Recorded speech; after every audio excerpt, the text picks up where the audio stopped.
we go. Hello and welcome to the latest episode of the Scott Ball podcast. And today we're talking about a figure of intrigue in Scottish football for a number of years now, a certain Ryan Gauld, who burst onto the scene in Scotland way back in around 2012 for, disclaimer, my team, Dundee United, as a teenager. And he was compared to a Lionel Messi back at the time due to his similarity in playing style. A bit of an exaggeration at the time, but you could see why. And there's a lot of excitement surrounding Gauld at that point in time. Now, he finds himself at Vancouver Whitecaps. So today I'm joined by a Vancouver Whitecaps expert, managing director and podcaster for The Third Sub. Sam, thanks a lot for joining me. If you can first tell me how you fell in love with Vancouver Whitecaps and then the media work that you're involved in at the moment. Well, first, James, thanks for having me on. Really appreciate it. Love chatting about the Vancouver Whitecaps, but also some national team intrigue as well. So appreciate you having me on.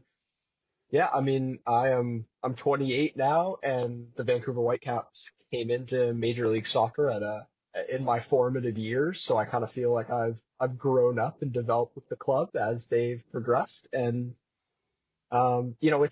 soccer is in an interesting place in Canada because it's now, I think, a very prominent secondary sport, but nonetheless still behind ice hockey, behind, other kind of your typical American sports, football, basketball, baseball, all that stuff.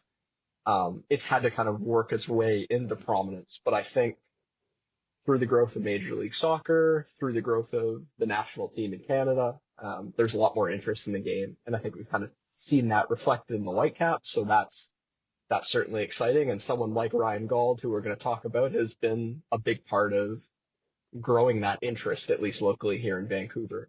In terms of the website, we've just this is, I think, my 6th or 7th year covering the Vancouver Whitecaps, attending matches, training sessions, stuff like that. And we just provide independent, Whitecaps news, Whitecaps analysis, as well as we do Canadian Premier League and League One BC, which is like the semi-pro, your Highland Lowland League type stuff, but here in Canada. So, we try to cover the game in Canada in a holistic sort of fashion and give a West Coast perspective, because that's something I think in North America in particular, it can get a bit focused on the big population centers, and sometimes the West Coast gets left out a little. That's fascinating. Yeah, I've had a look at the podcast on Spotify and also the website, The Third Sub. Really good quality content there, and I'll link that in the bottom of this episode once I publish it. So yeah, Sam, if you could just quickly talk through the background of Vancouver Whitecaps. I believe you were only founded 15 years ago in 2009. The identity of the club, its standing in the local area, what it means to people in Vancouver. What would you say?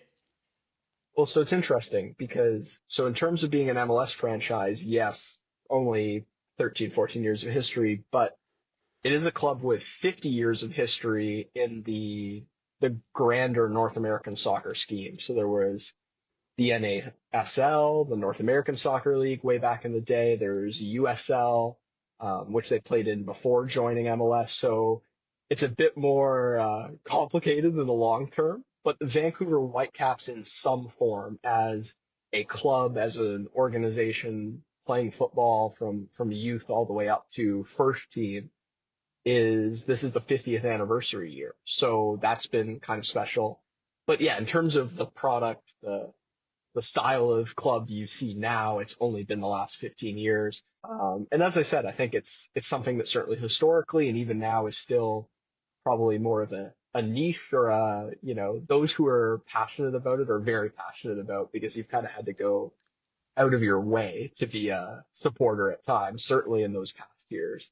And Vancouver's interesting because in addition to other sports being prominent, it's also a place where people just spend a lot of time outside, hiking, biking, kayaking, whatever. And in the middle of the summer, where a large portion of the MLS season takes place, there's a lot of other things to do. So there is like a competition for interest, for getting people involved, convincing them to come out to a match. It's not necessarily ingrained the way it is in the UK, where, Saturday afternoon, Sunday afternoon, that is go to the pub, go to the football ground. That's, part of the culture. And that's not always the case here. So I think teams have to be creative to do what they can to get people interested. And I would say since COVID, and specifically the last 2 to 3 seasons, the Vancouver Whitecaps have, just in terms of their ambitions, the competency with which they've been managed, the style of play.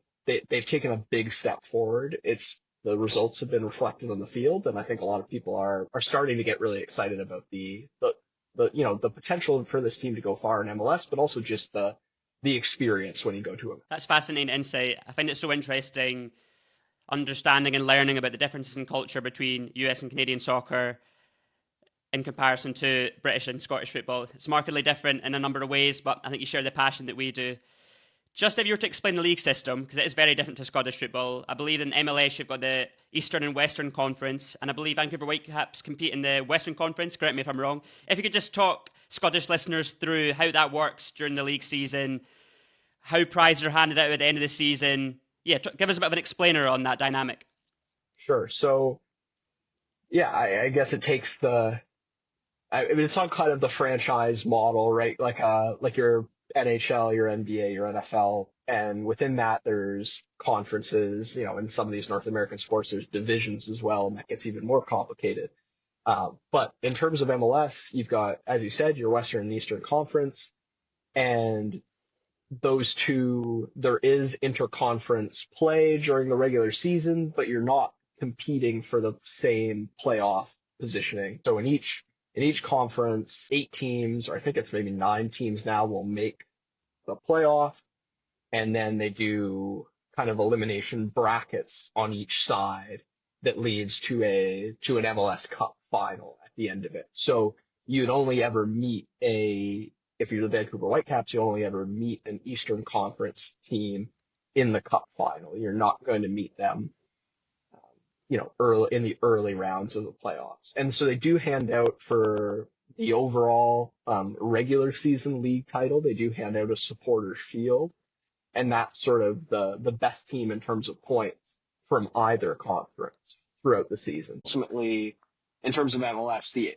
Cup final, the League Cup final, is the most important trophy to win. I think people like to win a supporters shield. It's a show of everything you've done over the course of the 34-game season, but at the end of the day, it's really getting into those playoffs and then making a run and trying to win a cup, which is more resemblant, again, of kind of the North American model where, what we call regular season standings matter, but only really to the extent where they position you for that play. Yeah, so the MLS Cup is the holy grail then. Hopefully Ryan Gauld one day will be lifting that trophy. That'd be a dream for all Vancouver Whitecaps fans. So yeah, on Ryan Gauld then, the subject of this podcast, the reason I was so keen to speak to you is, as I mentioned at the top of the show, Gauld is a figure in Scottish football that's always excited people ever since he broke through. Because of his playing style, the exaggerated comparisons to Lionel Messi, but he was one of the most gifted young players that we've seen in Scottish top flight for a number of years. Went over to Sporting Lisbon, which is a very rare instance for any young player from Scotland. Didn't quite make it there, but worked his way back up at a team called Farense in Portugal. Did very well there for a number of years, and then at the end of his contract, I believe there was a number of interested parties. And in that race to sign Gauld, the victors were your own team, Vancouver Whitecaps. And from what I've read, a lot of hard work went into the signing of Ryan Gauld. Can you just cast your mind back to when Ryan Gauld was brought in, what you made of the signing, and your first impressions when you read into his background?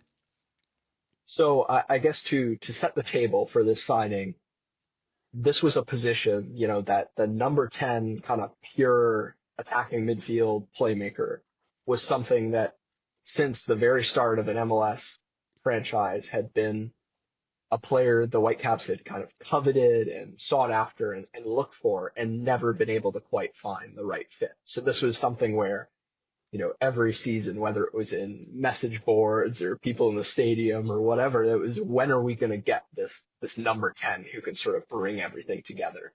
And I think there were a series of players in those, the aughts and early 2010s. There were a series of kind of those, midfield talisman type players that really ran the league. And it's like, if you had one of those players, that was a key to success. So there was this angst and this excitement in when are the Whitecaps going to get one of these types of players? And I think Gauld everything kind of came into place at the right moment where, as you mentioned, this is a guy with a incredibly high historical pedigree, obviously has the talent and the skill, but his career took a bit of an unexpected route and, did really well in that second division in Portugal. But at the same time, it was maybe something where he was old enough at the point where the Whitecaps signed him where you weren't going to get like a top team after him. They're probably focusing on younger prospects at this point.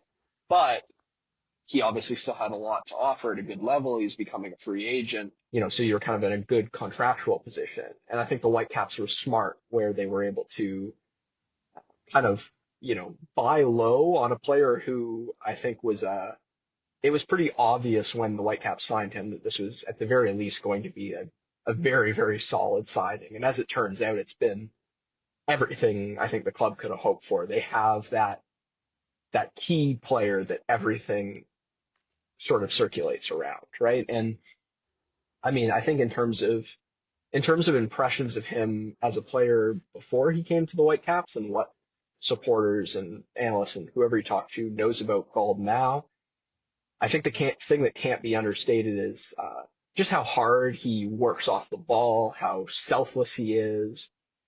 In some ways, he's like the anti-luxury number 10. Sometimes you think of like your South American who just maybe only wants the ball and doesn't want to do that pressing and some of that work, so just kind of like a magician, but not necessarily the well-rounded player. And Gauld has truly been, they made even T-shirts and hats and stuff like the working class designated player because he gets into challenges. He does all those little things you want. I think that also endears him to Canadian soccer fans because that's, it's a side of the game that sometimes I think, people grow up playing hockey and stuff like that. And there's sort of a muck-in attitude to that sport. And so I think there's something very attractive about that to the way Gauld plays.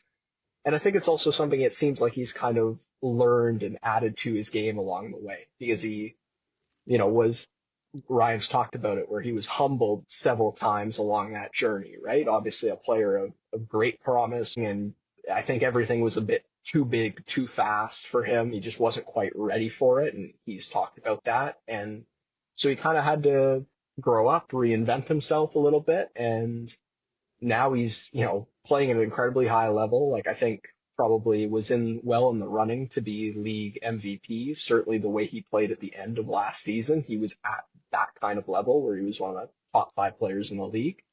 And he's really brought this squad to competing for. They're genuinely one of those teams that could compete for MLS Cup come the end of the season, and a huge part of that is because of Ryan Gauld. It's really cool to hear you hold Ryan Gauld in such high regard. And you mentioned there the designated player rule. Sam, you're going to have to give us Scottish listeners another bit of education here because I think Vancouver Whitecaps deserve a lot of credit for scouting Gauld because it was a bit of a gamble because of this designated player rule. Because I believe there's only 3 players that you're allowed that are eligible for this. If you could just quickly talk us through how this works.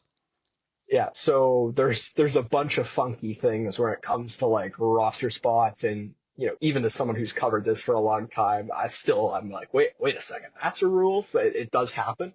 But to put it simply, yes, 3 designated player spots. And what those do is they allow you, there is a salary cap, like a lot of North American sporting leagues. And I mean, it looks like the Premier League's thinking about doing something vaguely similar. But what these allow you to do is, both in terms of transfer fee and in terms of yearly salary, go outside that realm of the salary cap.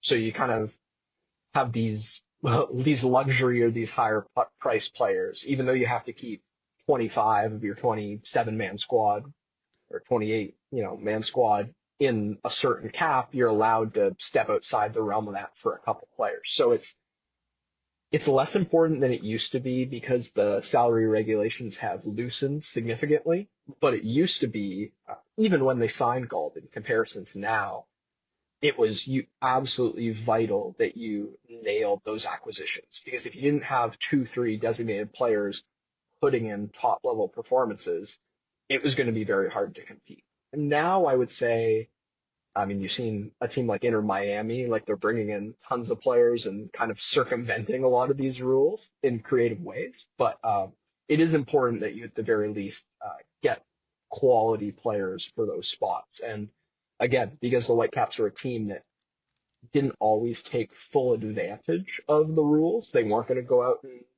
pay someone, say for example, Toronto FC is paying Lorenzo Insigne something like, $15 million a season.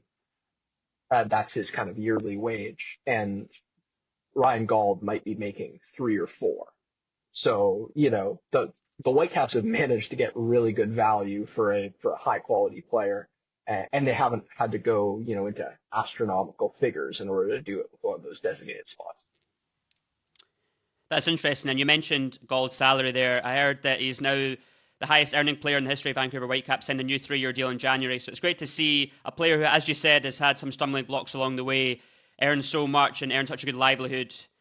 It's great for I himself. will just add that we don't actually know, we won't know what that new contract is until the league announces it sometime in the summer. So he was on between 3 and 4 million US dollars on his previous deal.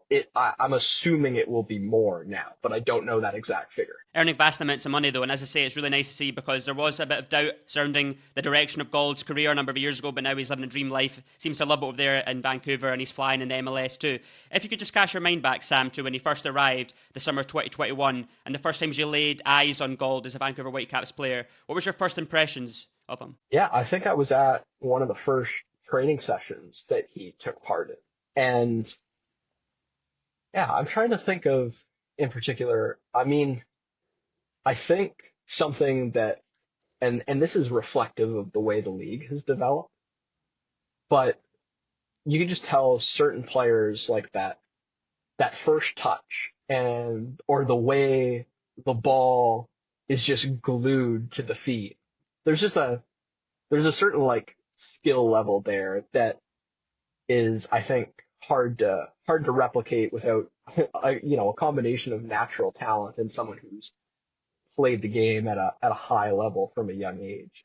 And certainly in North America, I think that's been a bit of a problem with the game in the longer run, is that there's always been plenty of players with athleticism and with kind of all the measurables, but some of those soft skills, some of those just like that natural feel for the game that is something that I think takes longer to develop in North America, or maybe players struggle to. And so, yeah, with Gauld, you could just see that ease with the ball at his feet. I think also something that's remained true throughout his entire time in Vancouver is the passing vision, just the way he's able to pick out balls to, carve it at an angle just to lay it at the feet of a player running onto it. He's obviously a guy that's been, not only a good player, but a fixture within a team. He's used to that role as the conduit that the offense, the attack runs through. And so I think even in those first training sessions, you could see that it was like, okay, get the ball to Ryan, and then our play will go from there. And I think that was clear right from the outset, and it's really been that way ever since he's been in Vancouver. Yeah, and he's had a massive impact at the club. I was looking at some of his milestones. He's now the highest assist maker in history of Vancouver Whitecaps, 33, I believe, and he's close to becoming the top for goal contributions too. And I saw that he's twice been named Vancouver Whitecaps Player of the Year, but I did notice, because you mentioned earlier that you think he should have been in the running for the MVP of the league. I did notice he's never been selected for the All-Stars team. Is that something that you think is a bit harsh and unjustified? And why do you think he hasn't been picked for that? I guess I would add the caveat that the MLS All-Star nominations are kind of useless, and often it's almost like a pain for players to have to go down to, especially if it's in a location that's not terribly convenient, to fly across the country and back on a short week to go do something like that. Would you say he has the quality, though, to be in that kind of conversation? I think it's like, it's not even a question. Like, absolutely. It's something too where the one thing, if you had to be really picky, that Ryan has struggled with a little bit in Vancouver is just that I don't know if he's put together a season from start to finish where he's been at his top level throughout. And that was in his first couple of years, he was dealing with It was just like a knock here, a knock there, where he was just never couldn't quite get 100% fit. And so part of the reason why maybe he didn't make that MLS MVP finalist list last year and why he hasn't, had those season long accolades is perhaps that little element of consistency from match 1 to match 34. But I think without a doubt, when he's on that top level, he's right in that tier at of the top players in the league. That's interesting insight. And I saw recently that Ryan Gauld has been named Vancouver Whitecaps captain, another milestone for him at the club. How would you summarise Ryan as a character, how he deals with the media, his relationship with his supporters, how he interacts with the community? Has he been a credit to himself at Vancouver Whitecaps? Absolutely. I mean, I would say one of the first things about Ryan is that he's quite like he's not shy, but he's, I think, reserved and comes across as the kind of guy too that if you just bumped into on the street, to just be like a normal Scottish guy that moved to Vancouver. Like he wouldn't come across as a footballer or anyone of particular note. But I think that's a real credit to him. As I said, I think the play style here in Vancouver is reflective of that, like the off-ball work, getting stuck in, doing the little things to help teammates. And certainly in terms of the way he talks to the media, I think reflective of that too. You ask him about personal accolades, goals, milestones, and he's kind of like, yeah, but without the team, I wouldn't have done any of that. He's been very consistent in that regard. It seems like a guy that I think enjoys living here on the West Coast too, likes spending time in nature. He's got his partner, and I think they've got a dog, and they seem to enjoy living life out here. But yeah, he's been phenomenal to deal with from day one to last time I saw him at training. Is just a good guy to have around, and I think the players, there's a real level of respect, but also a comfort level that the younger guys, for example, a bunch of young Canadians, they feel like they can go to him, they can ask a question, they can get some mentorship. It's not like he's at this level where they can't talk to him or they can't, he's very, I think, approachable and has absolutely filled a leadership role for this team and is well deserving of that captaincy. Yeah, when I've heard him interviewed, he seems a very good character, very nice, humble person, as you say. And he does seem to love it over in Vancouver. I think it's interesting how his career has transpired. Going over to Portugal, he's fluent in Portuguese, and then going over to Vancouver, some great opportunities for Ryan. Now on to the international question. It's a very big talking point in Scotland, has been for quite a few years now. He was an integral part of Scotland youth teams, capped 11 times by Scotland under-21s, but has never received a full cap. He's never been called up by the current manager, Steve Clarke. Are you surprised by that? I mean, as a very basic answer, yes, especially because, I've, we'll watch some Scotland national team matches, and certainly at times it looks like they could have used that profile. Finding goals has not always been super easy. So, Ryan certainly has something to offer there. It seems like with Steve Clarke, there's just something in terms of like, whether it be the play style or the fact that he's playing over here in North America, it's just been a bit of an impasse. And I do think it's one of these things where, I'm not a Scottish national team expert, but if he's not in the mix at this point in his career, I don't see how or why that would happen now.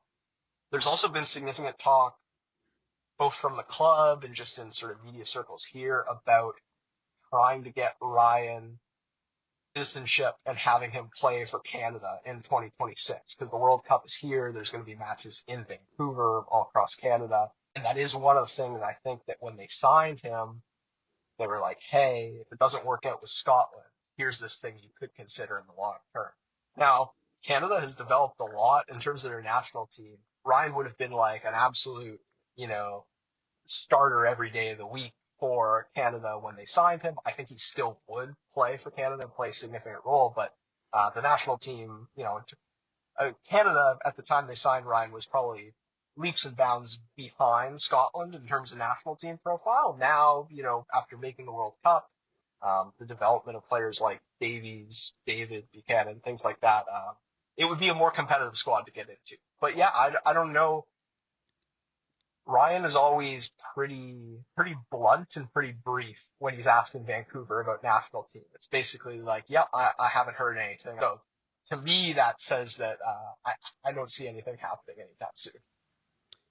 Yeah, I agree with all your comments. I think it is something to do with Steve Clark. He's not quite sure about the standard of the MLS, but I think he has been very unfortunate to not even get a look in, to come along and train with the team or get an appearance in a friendly or whatnot. Just on the idea of Gauld playing for Canada, because those reports have reached Scotland, and some of the Ryan Gauld fan club are a bit worried about it. But from what I've read, he might not be able to play for Canada until after the World Cup. I know me and you might not be privy to all the regulations, but I have heard that the citizenship might be after the World Cup. What do you know about this situation? I think at this point it would be very ambitious to think that they're going to have all that sorted out in time for 2026.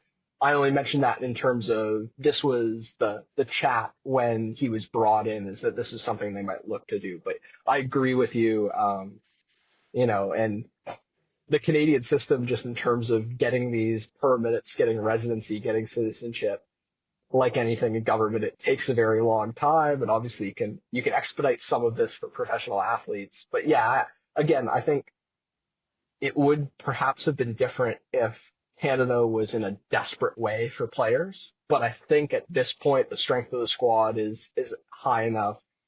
It's something that's complicated enough where I'm not sure if it really works out for 2026. But it would be very interesting. And obviously, if Canada's playing at home, they're playing in Vancouver, and there's a current Vancouver Whitecap on the national team, that would be something a lot of people would be very interested in.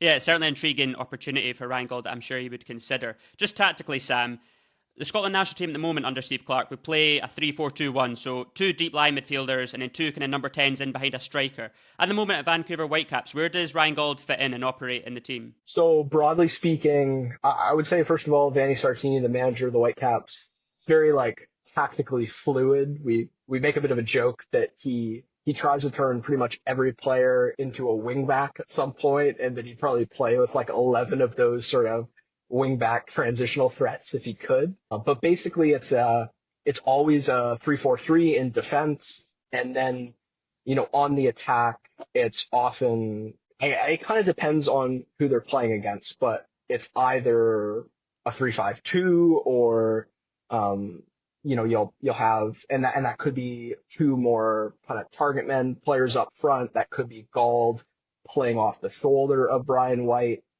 It could be Ryan Gauld kind of working in between lines, between the midfield and the forward. So he does a little bit of everything. I mean, Vanni Sartini has played him as a bit of an inverted winger at times. He's played a false nine even a couple times. Really everything has been tried, but I think that Ryan's at his best, certainly in Vancouver, playing between the lines or as kind of an off the shoulder second forward. Those are the two spots that I think suit him best. That's great insight, Sam. And one of the main reasons I wanted to speak to you was that recently UEFA have announced that the squad sizes for upcoming European Championships has been increased from 23 to 26. So there's places up for grabs for some fringe options that have maybe not been included in the group before, such as a Ryan Gauld. And from what you've said there, he likes to play in behind a striker and attacking midfield, create chances. I think he could be well suited to the system. We play with two attacking midfielders behind a striker, which is often a target man in the form of Lyndon Dykes. Do you think this following description of Scotland would suit Ryan Gauld? We're a team that works hard, we're very dynamic, hard running, difficult to beat off the ball, and try to be dangerous from set pieces. I think all of those things are attributes in which Gauld has shown that he can excel in. Certainly. I mean, in terms of that, the work rate, the tireless effort, that Vancouver definitely embodies that from a defensive perspective. And I noted in terms of his play that that's something he's shown. So I think that's a fit. And yeah, he could certainly play one of those attacking midfield spots in behind a striker. I could see that being a fit. It's just about those combinations. As you said, I think you'd have to get him into a camp and see what that chemistry looks like. I do think Gauld is someone where the more he can develop a rapport and a feel with the players around him, it really adds to what he can do. Ryan's not a player that, and this is maybe where the the Scottish Messi comparison has fallen flat in the long run. He's not going to take on players 1v1 with the dribble, go through three defenders and score on all on his own.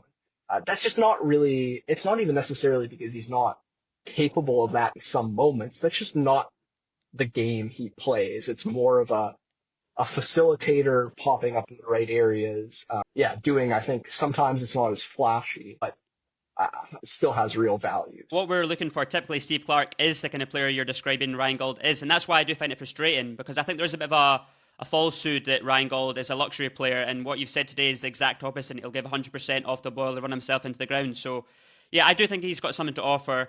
How would you assess his credentials as kind of like an impact substitute? Because unfortunately for Ryan Gauld, we are very strong in attacking midfield. Arguably Scotland's most effective player is John McGinn, who plays a similar role. But do you think Gauld is someone that you can bring off the bench to make a difference late on in matches? Well, I would say, John McGinn, I think, is a really good comp for the way that Ryan Gauld plays now. And he'll get, he'll use his hips, he'll use his body to win challenges. I think at times he really lives for that side of the game, actually. Like, you see him get up for those moments. And it doesn't seem like that's who he was back in the day. It was a young guy who, felt like he had the whole world in front of him and that nothing could stop him. And again, I think there were humbling moments there that really changed who he is. And that's reflected in the personality. That's reflected in the player. If you want someone we don't see him in a super sub role for Vancouver because it's just not something that, is being asked of him. But I think if you want someone who could come in the 65th, 70th minute and play that McGinn role and do it at a high level, I think Gauld would be tremendous. It's just, is that something where Clarke sees a fit and is willing to give him a chance? Yeah, I just really hope one day we'll see Clarke give him a chance. I think a lot of people in Scotland share that view.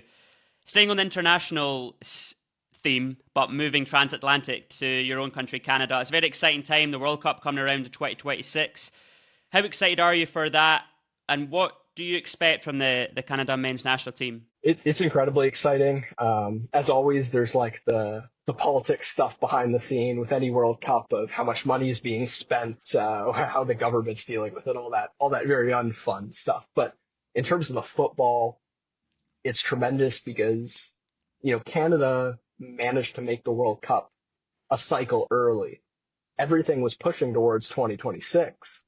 They were able to make it, for Qatar, which I think was a massive bonus, not something they were expecting, but provided hugely important experience.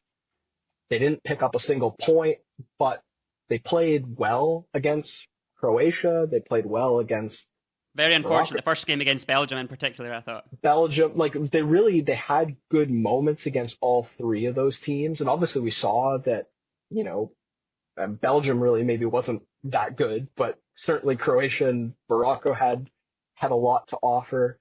So I think just getting that experience, scoring your first goal at a World Cup, getting some of that stuff out of the way before hosting was really crucial. And giving their key young players, Alphonso Davies, Jonathan David, guys that are still, in their early to mid 20s, a taste of that. So they know what they're getting into in 2026, I think could be massive. I'll certainly be rooting for you at the World Cup. There's a lot of historical connections between Scotland and Canada, as I'm sure you're aware. You mentioned a few star names there, Jonathan David and Alphonso Davies. But I'm just interested in your opinion on two players who are actually having very good seasons in the Scottish Premiership. One ex-Vancouver Whitecaps player, who is Theo Bair, who's into double figures for Motherwell this season. And at an even higher level at Celtic, Alistair Johnston, who's been a very good signing for the Scottish champions. What do you make of those two players? Well, I'm so happy for Theo because I've known Theo for a long time. He just never got run in the Vancouver setup at the time. I think he'd be a great player for them now. It was just ultimately in terms of manager, in terms of where the club was at, it was bad timing for him. There was also a big thing in the past for the Whitecaps was there was no real second team or development team in a proper league for these young guys to play in. So they weren't getting match experience. They were just sort of wasting away training and not playing matches. And that's where Theo found himself at times. He's always had was a huge guy, with like underrated shooting ability and first touch. You look at a big hulking 6'4" character and you'd think he's not going to be delicate with the ball at his feet, but he'll surprise you in that respect. And just so happy for him to, when he finds his shooting touch, he can really go on a run. And obviously we've seen that this season in Scotland. Be curious to see. I mean, there's a lot of competition up front, but he's getting at least a look in terms of national team camp. So that's super exciting for him. And then in terms of Johnston, he's one of those, he's one of those kind of do it all defenders. I think Johnston, like part of the reason it's worked out at Celtic as well as it has is he's not being asked to do like the lion's share of the defensive duty. I think he's a great complement to a really good back line. That's kind of where he's at his best is, a good playing the ball at his feet. He's tenacious. He's physical despite his smaller stature. He can very athletic, can get up and down. Jump forward and get involved in the play. If you need that, he can join the midfield. He's comfortable. But yeah, I think the problem at times for Canada is that he's been left on an island 1v1 when other players are lost in space. And it's like, okay, that's probably not where you want Alistair to live as a defender. So I think for obviously like a top quality player and has shown that, he's more than worthy of playing for a club like Celtic. It's just needs to be, to me, in the right situation. Just quickly, because I'm a huge fan myself, and I think everybody's fascinated with his story in the MLS. How would you assess the difference in spotlight and focus upon the MLS since the great Lionel Messi joined the league? Yeah, well, it's been a bit of a circus from a media perspective, but I've said this on our podcast before. I think it's tremendous that it's bringing new sets of eyes to the league. People that would have, I don't rate the league, it's not worth watching. They might check out a Messi match and then they might go, this is actually not a bad level of football, and that might get them a little bit more engaged, or it's that entryway sometimes you need. David Beckham was massive for the league when he was part of it. And so this is just the same thing, I think.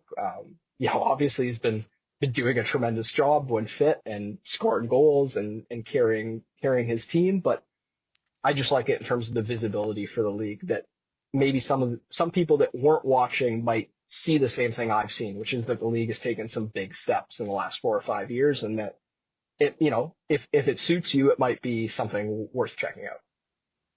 I think that's a good way of looking at it.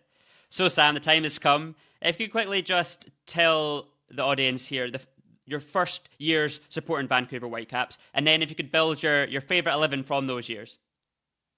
Yeah, so I mean, we'll kind of include MLS era, which is 2011 to present. Yeah. So in goal, it would be David Ousted, who is probably the longest running, most consistent keeper for the Whitecaps. A Danish, I don't know if he's an international, but a Danish goalkeeper.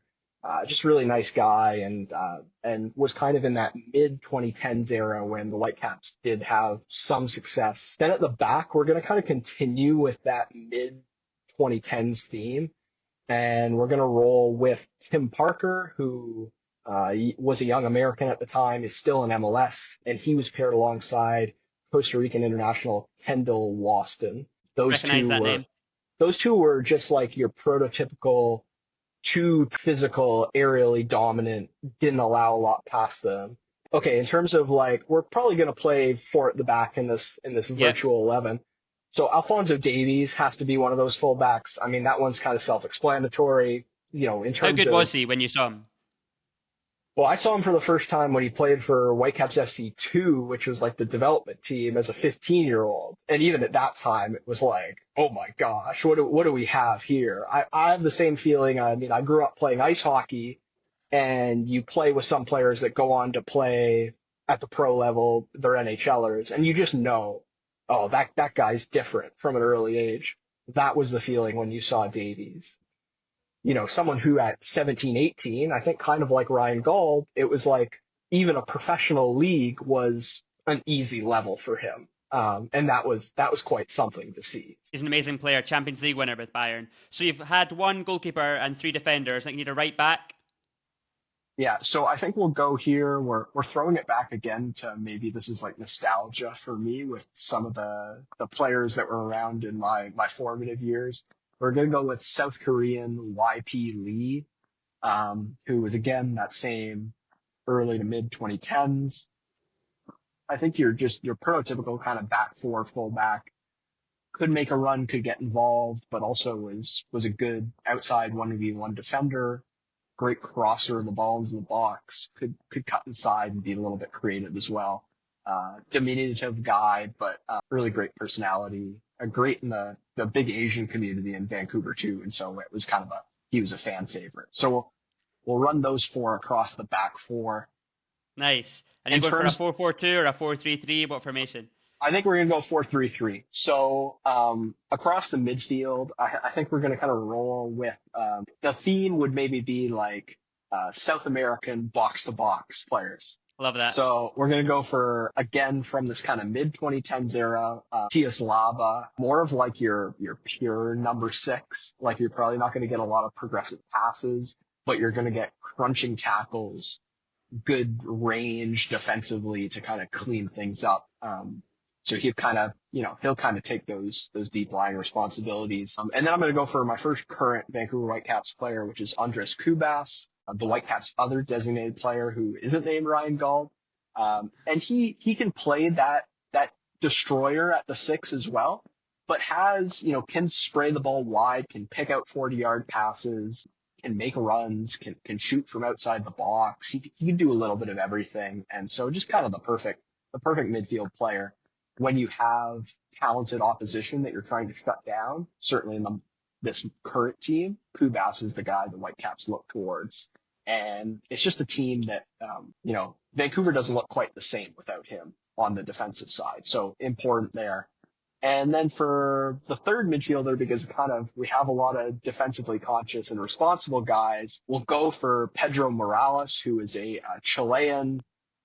Kind of played number 10 when he was with Vancouver, but I think really at his best when he was in Spain was more of a box to box or like a wide midfielder. And Pedro, I think we were talking about like the finesse midfielder versus the working class midfielder. Pedro is more finesse. It's set pieces, great touch, shots from outside the area, beautiful sweeping crosses, all that good stuff. Sounds like a nice player to watch. Yeah, wore number 77 for Vancouver. It was just like hair was always perfect. Pedro's freed up to do whatever he wants. And he's probably, prior to Gauld, the closest thing they ever had to that like number 10 that they could orient everything around. So that leaves us with three players up front. I'm going with Brian White and Ryan Gauld, two of the current Vancouver Whitecaps who are banging in the goals. You need that chemistry, that partnership. And I don't think you want to get away from that. That one's kind of straightforward. Now the third forward, you could kind of go anywhere with this. You could go for like a 1v1 winger. You could go with another target man striker. So I'm going to throw it all the way back to the inaugural Vancouver Whitecaps team. And we're going to go Eric Hasley, the French striker. He scored the first ever goal for the Vancouver Whitecaps, scored, a number of really memorable goals in that inaugural season. He would be like he is your hulking physical, power shots, headers from inside the box, bully defenders, that type of thing, which Brian White, while he does play in hold up play and is like a one touch finisher, it's a little more of like based on clever and work rate than it is on like pure physical brutality. So, that's going to complete it. There's just so many different ways I could go with it, but I think that's a good mix of really the current era, that mid 2010s, and then the odd player from the inaugural team. But really, you can kind of tell there's two eras of the Vancouver Whitecaps where they were probably strongest, and that's reflected in the squad. That's fascinating. A dream team. And do you have a favorite manager? I think it has to be Vanni Sartini currently. I mean, he's always got a ton of good quotes. He's like a coaching educator as much as he is like a first team manager. He's done a lot of development at like the high performance end of the coaching game. He does stuff like learn Japanese in his free time. He's a self-advocated socialist. He's always got like a ridiculous quote after a match. He's become a bit of a cult character in Vancouver for just the way he acts, some of the things he says. He got suspended at the end of last season. He was stormed off the pitch after a refereeing decision. He was riling up the crowd, and so he definitely has the most personality. And really, if you asked people in Vancouver who weren't necessarily supporters, hey, there's the Vancouver Whitecaps, who do you know? It would be Ryan Gauld and it would be Vanni Sartini would probably be the first two names that would know. That's fascinating. Sounds like a charismatic figure. And just finally, Sam, I ask every guest once they name their lifetime 11 manager, if you could enter one of those individuals into the Scott Ball Podcast Hall of Fame, who stands above the rest? Your favourite ever Vancouver Whitecaps player or manager? Oh, gosh.